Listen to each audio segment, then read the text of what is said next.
Boa noite, estamos aqui com mais um Vencer S.A. para todo o Brasil, o seu programa de empreendedorismo e intraempreendedorismo na web, falando diretamente de Campina Grande, essa cidade maravilhosa no estado da Paraíba, e com a plateia maravilhosa da Uninasal Campina Grande. É uma satisfação imensa estar aqui com você mais uma vez e agradecendo sempre a participação, os comentários e as curtidas do pessoal de Parnamirim, João Pessoa, Salvador, Recife, São Paulo, né?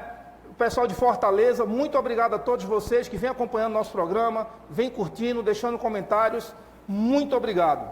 Hoje estamos aqui com um programa diferenciado na área de saúde, na área de gestão pública. Vamos falar de um tema que eu tenho certeza que interessa a todos vocês que estão aí do outro lado. Vamos falar sobre o tema: é possível ter um serviço de saúde pública com qualidade no Brasil? Será que é possível? Para falar sobre esse tema, temos um convidado extra aqui, Dr. Geraldo Antônio de Medeiros, médico pneumologista, cirurgião torácico, professor de pneumologia, escritor na área cirúrgica, torácica e diretor-geral do Hospital de Emergências e Trauma de Campina Grande, uma referência não só em Campina Grande na região, como um dos melhores do Norte e Nordeste do Brasil. Doutor Geraldo, seja bem-vindo, muito obrigado por estar aqui conosco. Boa noite, Bério, boa noite ao público aqui presente e aos espectadores da web de todo o Brasil e do mundo. Tenho certeza que será maravilhoso para todos nós, doutor Geraldo. Doutor Geraldo, é natural que o público veja doutor Geraldo, cirurgião, porque médico, gente, já ganha dinheiro naturalmente. Né? O médico já ganha mais do que todo mundo, trabalhando menos.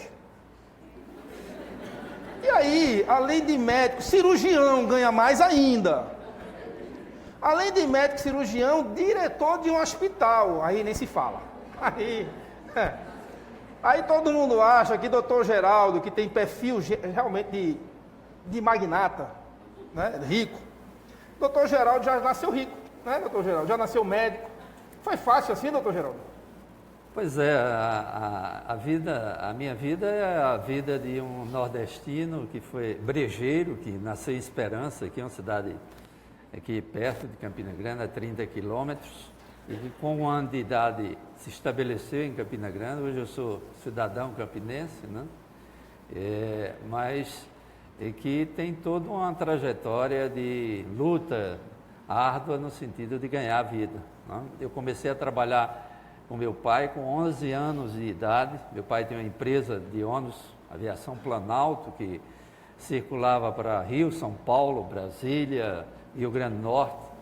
E como eu era o filho mais velho, eu comecei com 11 anos de idade já a trabalhar com ele. Às vezes os fiscais do DNR naquela época chegavam para fiscalizar a empresa e quem é o dono, quem é que está tomando conta da empresa? E diziam, é esse aí. Ele não acreditava, né? Um garoto de 11, 12 anos de idade, né? Meu pai viajava para o Rio, São Paulo. Se fosse hoje, seu pai ia ser preso, né? Pois é, trabalho infantil. Pois é, e a partir de então, eu sempre gostei de estudar e vi que ia enveredar pelo ramo empresarial e resolvi, no 2º ano científico, ir para Recife. E a partir de então fiz toda a minha trajetória de estudo, o 2º e 3º científico e o curso médico na Universidade Federal de Pernambuco. Naquela época nós tínhamos o ciclo básico, né, que vocês que são da área de saúde não conhecem, mas você entrava, naquela época na Federal de Pernambuco, 1.000 alunos para 100 vagas de medicina. Então, todo mundo dizia que passava no vestibular de medicina, quando chegava no fim do primeiro ano, só as 100 melhores notas eram para medicina, o resto era as demais profissões da área de saúde. Então, havia essa grande dificuldade, né? E, posteriormente, fiz residência em Recife, no Hospital de Clínicas. Depois fui para o Rio de Janeiro, onde fiz pós-graduação na PUC do Rio de Janeiro. Mas o senhor nasceu dentro do meio de transporte. Quando foi que aflorou a ideia de ser médico? Pois é, eu sempre gostei muito de ler, de estudar, né? E apesar de estar muito bem situado com meu pai, numa empresa bem estabelecida, né? Tanto que no meu curso, apesar de eu estar numa universidade federal, né? Como naquela época quase ninguém tinha carro e eu tinha, né? Eu era tido como incluso nos ricos, né? Naquela Era um época. playboy. Era um playboy, um carmanguia daquela época. Um carmanguia era um playboy. Carmanguia conversível com 2 lugares. Conversível. Era 2 pegador. lugares. Era essa a visão, né? A turma dos ricos falavam assim, quando na realidade não era nada disso, era uma trajetória árdua para conseguir aquilo. Teve que trabalhar muito, estudar muito. Estudar muito, né? Eu fui morar em Recife e, por coincidência, eu fui para um apartamento com 5 mulheres, né? Então, a tentação era grande. Era preciso gostar muito de estudar, né? Então, ou não gostar muito de mulher. Ou não gostar. Como eu tinha as 2 habilidades, então havia essa conciliava, né, no final de semana. E o senhor conseguiu conciliar? Precisa gostar muito de... Eu ia perguntar a ele como surgiu pneumologismo. Ser pneumologista, agora eu já entendi. Já entendeu? Sem ar, sem fôlego. 5. E o mais interessante é que essas mulheres gostavam de beber, né? Final, durante a semana, só que eu trancava a porta do meu quarto e estudava, né? Aí no sábado, na sexta-noite em diante, aí os livros ficavam parados. Aí ia para aula prática. Aula prática. Anatomia. Às vezes. Por isso ficou um expert. É brincadeira, viu? Por que o doutor Geraldo acabou de dizer para você que é jovem? Que dá para conciliar. Dá para estudar, dá para trabalhar, dá para praticar. Também. Não é, doutor Geraldo? Com certeza. Mas, sem brincadeira, pneumologia, por quê? O senhor era um menino franzino? Teve problema de respiração quando era menino, sofreu com isso? Pois é, eu fiz até o último ano de medicina. Eu tenho um tio que tem um hospital aqui em Campina Grande, que era ortopedista e queria que eu fizesse ortopedia. E eu fui até o primeiro semestre do último ano fazendo ortopedia. Mas eu vi que não dava para... Era uma especialidade muito mecânica e eu gostava de estudar, queria uma coisa mais apurada. E aí foi quando eu resolvi fazer cirurgia torácica, né, e pneumologia. Também com 5 bonecas para praticar em casa, meu amigo. Facilita um bocado, não, né? Minha mãe, com 2 anos, chegou lá em Recife e disse, não, eu tenho que comprar um apartamento para ele. Aqui não dá, não. Ciúme de mãe. Ciúme de mãe é terrível. Doutor Geraldo, tem algum caso curioso nessa trajetória que o senhor poderia passar para a gente? Pode ser, não precisa ser no carmanguia conversível. Olha, como meu pai tinha uma empresa de ônibus e circulava para o Brasil quase todo, né? E eu aproveitava aquelas excursões que a empresa alugava os ônibus e ia com o motorista, né? E já com essa idade, 12, 13 anos, a gente ia para o Rio de Janeiro e um dos carros que vinham, dos ônibus que vinham, capotou, né? E eu fiquei no meio da estrada, cuidando desse acidente. Você tinha quantos anos? Eu tinha, nessa época, 13 anos de idade. Então, essa é a realidade de uma época, né, que o filho que trabalhava nessa idade não era contestado, né? E hoje, isso é muito contestado, né? Se fala até em trabalho escravo e, na maioria das vezes, isso é um malefício para os jovens, né? Porque as pessoas pobres têm de começar a trabalhar cedo mesmo. Eu comecei aos 9. E estudar cedo também. Eu comecei aos 9. Então, essa é a realidade da nossa época e que hoje é bastante contestada e que essa minha trajetória mostra uma realidade diferente, que você pode começar a trabalhar cedo e estudar cedo e ter arrojo para conciliar as duas coisas. E se tornar gerente geral de um hospital referência. E aí vem a pergunta Ser gerente geral de um hospital público é fácil, doutor Geraldo? Responda agora não. É para o segundo bloco, não saia daí. 30 segundos, a gente volta já.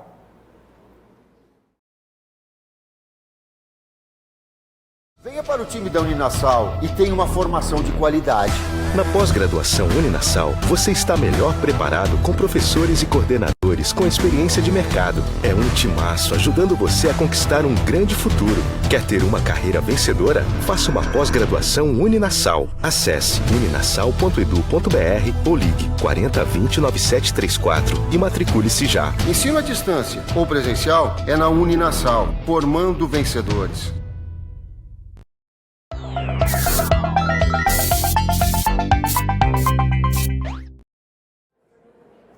Estamos de volta com Vencer S.A. Lembrando que hoje estamos falando direto de Campina Grande, Paraíba, Brasil, para você.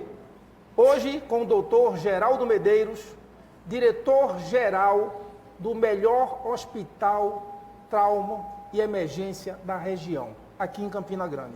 É uma referência. É sobre isso que eu perguntei no final do primeiro bloco. Doutor Geraldo, é fácil ser gerente geral de um hospital e público? É muito difícil, né? Principalmente como nós assumimos naquele 10 de janeiro de 2011, um hospital que alguns de vocês já sabiam disso, que era tido naquela época como matadouro, né? Era um hospital estigmatizado, um hospital regional, situado ali na Floriano Peixoto, um hospital que, por conveniências, eram agráficas, se tornou, do ponto de vista estrutural, um hospital de emergência. Campina Grande polariza uma região em função da sua posição geográfica muito extensa, de 1.900.000 pessoas. E com isso são 223 municípios no estado. O ano passado, o Hospital de Trauma de Campina Grande atendeu pacientes oriundos de 301 municípios. Então, 301 municípios. Então, 100 e poucos municípios foram de outros estados, Rio Grande do Norte, Pernambuco e Ceará. Então, é um hospital que realmente polariza uma região muito grande e daí a sua importância. E hoje não se concebe, não se pensa em Campina Grande sem o hospital de trauma.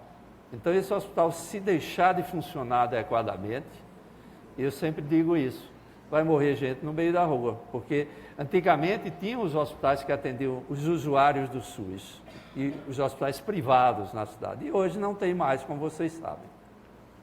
Então, é essa a realidade hoje de Campina Grande na área de saúde. Mas o senhor fez em 6 anos sair de um matadouro para um nascedouro. Não é? Quais as maiores dificuldades, doutor Geraldo, encontradas nesse processo desses 6 anos de transformação? As dificuldades foram inúmeras, né? Eu, quando assumi, eu me lembro bem que eu nunca tive insônia e com 15 dias meu pai disse, e aí meu filho, como é?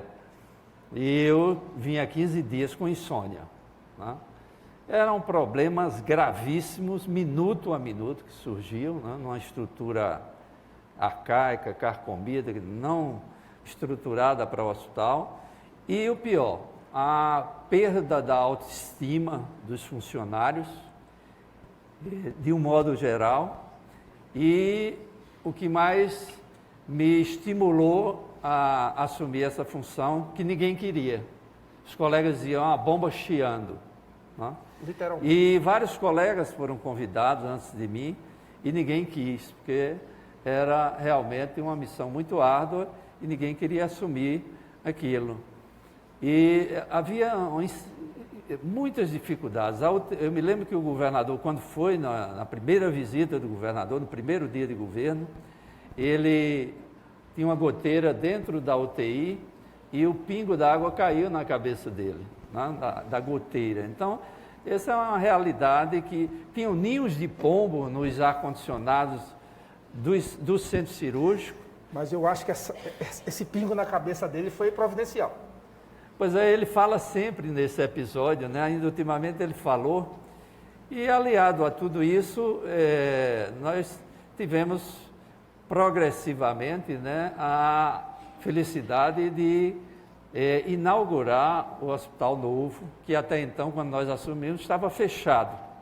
Nós passamos ainda 2 meses com a cozinha e a lavanderia no Hospital Antigo, uma logística altamente complicada e com risco.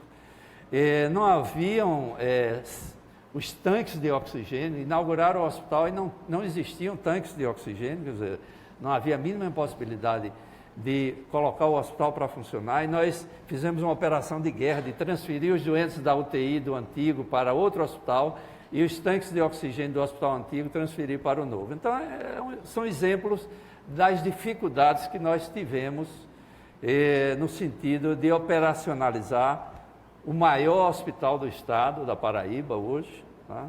É o maior hospital do estado, e que, sem medo de errar, um dos melhores hospitais de trauma hoje do Brasil. E o senhor conseguiu fazer tudo isso, os equipamentos chegaram certo? O hospital era novo, era muito bem aparelhado. Então, o que eu tenho visto por aí, o senhor sabe muito bem, né? Hospitais novos, estruturas novas, compra-se os equipamentos já ultrapassados há 10 anos e novos. Isso não aconteceu aqui, não? Não, felizmente os equipamentos hospitalares eram, além de novos, eram os mesmos, ainda hoje são os mesmos aparelhos ventiladores que você vê no Sírio-Libanês, no Einstein. Né? Então, nós tivemos essa felicidade de pegar um hospital altamente bem equipado. O nosso trabalho foi em termos de operacionalizar e colocar o hospital para funcionar, e o principal, melhorar a autoestima dos funcionários e o compromisso com a instituição. Estamos falando de aproximadamente quantos funcionários? O Hospital de Trauma hoje ele tem 2.660 funcionários. Então, poucos municípios do estado da Paraíba têm a dimensão do Hospital de Trauma de Campina Grande. Eu perguntei, doutor Geraldo, porque assim, do outro lado aí, nós temos pessoas que não conseguem gerenciar nem a própria vida, né? A si próprio. Cartão de crédito estourado, conta de negativo, só chega atrasado, né? Fila na prova, chega, né? Falta aula porque não tem tempo, aquela coisa toda. E o senhor tem como cuidar de 2.600 funcionários. É praticamente um bairro. O senhor toma conta de um bairro. E o pior, para conseguir gerenciar tudo isso, o senhor tem um sócio. Eu queria saber um pouco, rapidamente, como é essa relação com o seu sócio chamado governo? É fácil lidar com ele? Bom, a gestão pública de saúde, principalmente no nosso país, é muito difícil. Felizmente, nós temos um governador que é diferente, não? E é por isso que eu aceitei esse desafio, é que, a princípio, ele disponibilizou e deu carta branca à direção para tomar as atitudes que fossem necessárias. E aí, realmente, houveram vários embates, né? Porque havia uma cultura de indicações políticas, de direcionamentos, de pessoas que estavam com o nome no hospital e não trabalhavam, isso é uma cultura nossa, né? E de pessoas que, quando vinham encaminhadas para trabalhar, diziam: olha, eu não posso trabalhar de manhã, nem de tarde, nem à noite. Então, tudo isso nós conseguimos estancar dentro do hospital. É tanto que as pessoas que não gostam de trabalhar hoje, que são funcionários públicos, eles dizem: não, no trauma não me mande para o trauma não, porque lá o regime o senhor gerou um trauma na sociedade. Pois é. Essa cultura nós felizmente quebramos dentro da instituição Trauma de Campina Grande e ao longo do tempo criamos o que nós chamamos a família Trauma, né? A maioria dos nossos funcionários hoje já compreenderam a importância do hospital, não só para a comunidade, mas para eles próprios. E por falar em comunidade, qual a importância, porque a gente vê o brasileiro, não é?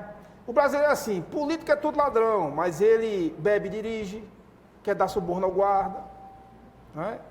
Ele pega algo que não é dele, imprime aquele trabalho na faculdade, na impressora da faculdade, né? Aquilo não é dele. Quem rouba R$1, rouba R$1 milhão. Né? E diz que o serviço público não presta, mas o senhor teve que trabalhar também o público. Não é? Porque não adianta eu ter uma estrutura linda, às vezes o governo faz uma praça linda, o povo vai lá e destrói a praça. Faz uma academia da cidade, o povo vai e destrói a academia da cidade. Não adianta também eu fazer tudo lindo e o povo não colaborar. O povo de Campina Grande colaborou. No próximo bloco o senhor responde, aguenta aí, 30 segundinhos, é rápido.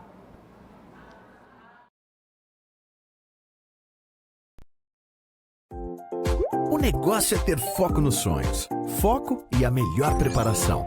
Com a pós-graduação Uninasal, você tem corpo docente com experiência prática e cursos nas áreas de comunicação, direito, gestão e finanças, educação, engenharia, meio ambiente e saúde. Venha se preparar, fazer networking e dar um passo a mais na carreira. Pós-graduação Uninasal. Juntos para vencer ainda mais. Inscreva-se já.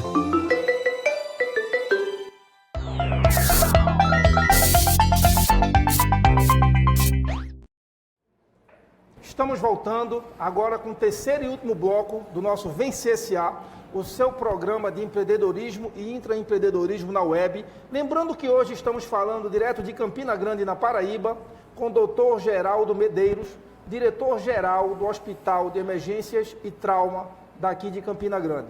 E eu perguntei ao Dr. Geraldo, Dr. Geraldo, o senhor transformou, como o senhor mesmo falou, um matadouro num hospital, uma referência. Lógico que isso investiu-se muito tempo, dinheiro, trabalho. O senhor falou que trabalhou a questão socialmente dos funcionários. Que o senhor criou até um trauma na área médica, na área da saúde, dizendo assim, lá só vai quem tem que trabalhar. Isso já é um grande exemplo para o nosso tema. Como transformar a saúde pública de ela ser com qualidade. E qual a influência da população nesse processo? Nós tivemos de criar no hospital que já se preconiza para todos os hospitais de trauma do mundo, né? Que foi criado o protocolo de Manchester, que foi criado na Inglaterra, e nós iniciamos, a princípio, no hospital, a estratificação de risco. Isto é, definir aquele doente que procurou o hospital, se ele tem leve risco, médio risco ou grande risco. Então, hoje nós temos uma triagem no hospital, feita por enfermeiras, e que, a partir do momento que o paciente se dirige à triagem, ele recebe uma ficha verde, uma ficha amarela ou uma ficha vermelha. Se é uma ficha verde, ele pode esperar até 4 horas para ser atendido. Se é uma ficha amarela, até 1 hora. E a ficha vermelha, atendimento imediato, no máximo em 10 minutos. Com isso, nós separamos os doentes que têm necessidade de atendimento imediato e aqueles que podem esperar para evitar justamente o que ocorria antigamente nos nossos hospitais, e o doente morrer no hospital sem assistência médica, porque o médico estava atendendo um de menor importância. Então, isso daí, houve um grande trabalho para conscientizar a população disso, evitar um trabalho muito grande na mídia, né? Nós frequentemente estamos na mídia orientando a população no sentido de não procurar o hospital de trauma, que é um hospital terciário, de alta complexidade, né? E que precisa receber pacientes de tiro, facada, acidentes, pacientes graves com risco iminente de morte. E não quem está com dor de cabeça, quem está com dor de barriga, quem está com diarreia, está com abscesso dentário. É isso que a gente trabalhou junto à população e, aos poucos, a população foi compreendendo e essa triagem foi essencial para que isso funcionasse. Tem gente que procura lá porque não quer fazer a prova e não estudou? Principalmente na segunda-feira, né? A quantidade de gente simulando, né?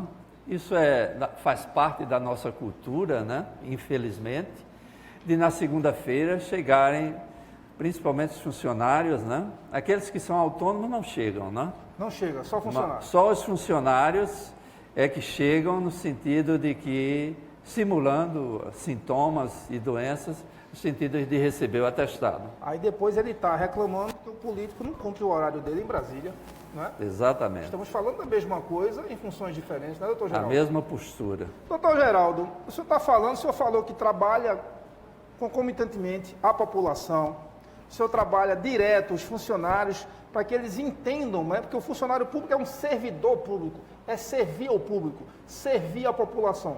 Isso tem que ficar muito claro. Mas no dia a dia, quem trabalha gerenciando a equipe, sabe que existem as dificuldades do dia a dia, né? Existem problemas no dia a dia. O senhor tem cerca de 2.600 funcionários. Se eu for perguntar quantos pacientes o senhor já atendeu, junto com cirurgias e atendimento, dá quantos mil, mais ou menos? Não dá nem para contar, né? No hospital? Não, o senhor atendendo como médico. Bom, ontem eu escrevi que eu tenho todas as minhas cirurgias catalogadas, 5.825 cirurgias. Então, durante 40 anos, não? Aí, então, essa é a nossa experiência. Eu pergunto ao senhor, é mais fácil clinicar ou é mais fácil gerenciar? Bem mais fácil clinicar, não? Bem mais fácil. Principalmente você gerenciar um órgão público na área de saúde no nosso país, eu acho que é a função mais difícil que tem, não? E em se tratando de um hospital de trauma, que as pessoas chegam ávidas por serem atendidas imediatamente, né? Os familiares altamente fragilizados e o paciente também. Então, há uma importância de você ter um atendimento adequado, com agilidade e simples, sem burocratizar. Então, essa dificuldade, principalmente junto aos funcionários efetivos, não? Essa é outra grande dificuldade do nosso país, é que o indivíduo, quando faz um concurso público e se torna funcionário público, ele entra uma parcela, lógico, entra na zona do conforto, não?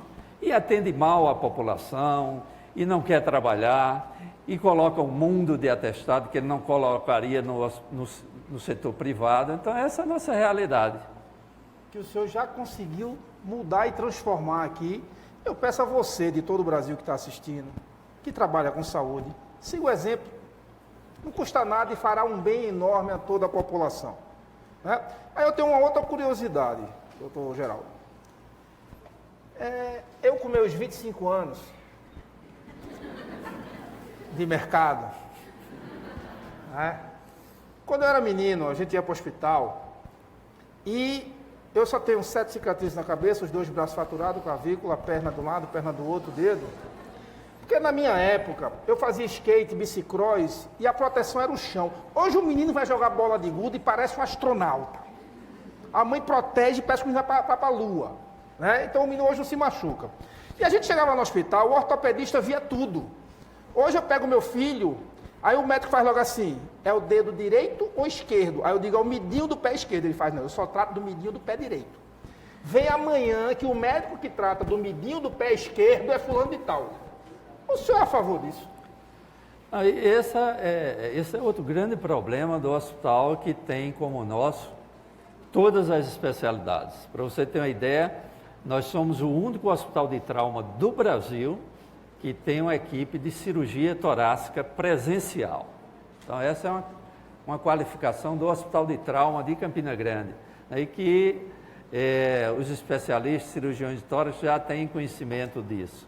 Então, essa avalanche de especialistas tem criado um problema, não só no nosso hospital, mas em todos os hospitais, é que o médico ele se acomoda e começa aquela avaliação do doente pulverizada, quando muitos doentes poderiam ser despachados imediatamente. Então, aquela onda de pareceres de vários especialistas que retarda a alta do doente e aumenta o custeio do hospital. Então, esse é realmente um problema que a medicina está enfrentando no momento, principalmente no hospital de alta complexidade como o nosso, que nós temos todos os especialistas e há aquela acomodação natural do ser humano de pedir parecer de todo mundo.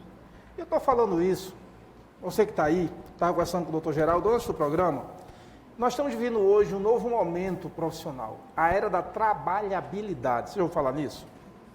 Saímos da empregabilidade para a trabalhabilidade. Não adianta você ser muito bom em algo. Você hoje tem que ter a capacidade de resolutividade para qualquer problema que chega para você. Então eu pego hoje um ortopedista que só vê um dedo, não vê o outro. Não é? Cada um fisioterapeuta só faz uma função, não faz a outra. Você tem que fazer tudo, mas você tem que ter o conhecimento para ajudar a todos. Né? Então, assim, quanto mais especializações, quanto mais conhecimento você tiver hoje, você está melhor para servir, para atender, para trabalhar melhor. Não é isso? Exatamente. E, inclusive, no nosso país, que hoje vive uma epidemia de trauma em decorrência dos acidentes de moto. Para você ter uma ideia, o nosso hospital recebe por mês 850 a 900 vítimas de acidentes de motos por mês. Só no sábado e domingo nós temos uma média de 80 acidentados de moto. Então isso é uma epidemia que se estabeleceu não só no nosso estado, mas em todo o país e que tem gerado um prejuízo enorme para o país. Um prejuízo social, né? A destruição de famílias e, além disso, um ônus para a Previdência Social enorme, com a geração de jovens sequelados, muitos deles condenados a viverem o resto da vida deitados numa cama. Então, essa é a nossa realidade.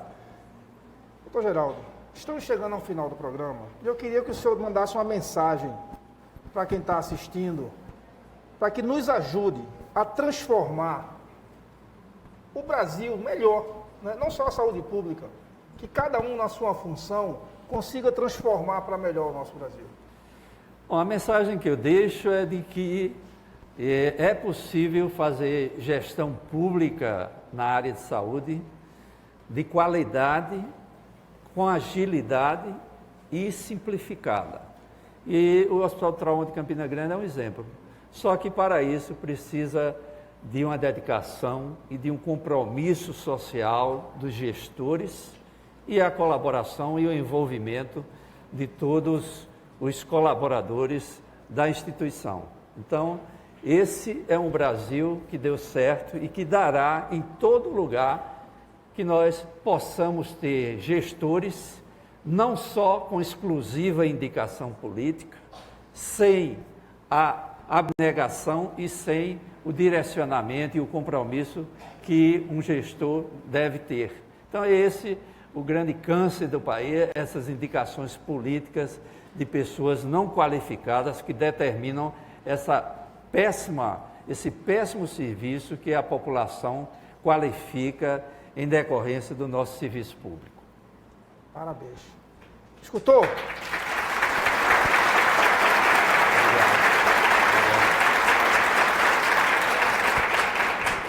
Você acabou de ouvir, de assistir o programa com um especialista, um gestor de uma instituição pública, referência no Nordeste do Brasil, aqui em Campina Grande, que trata de trauma e emergência, que cuida de um hospital com 2.600 funcionários. Ele tem know-how para falar sobre isso. Escute, pense, execute. Estamos chegando ao final de um Vem CSA, diretamente de Campina Grande. Quero agradecer a todos vocês e pedir que deixem seus comentários, suas curtidas, seus likes. E quarta-feira que vem, estou esperando você às 20 horas. Muito obrigado e boa noite a todos vocês.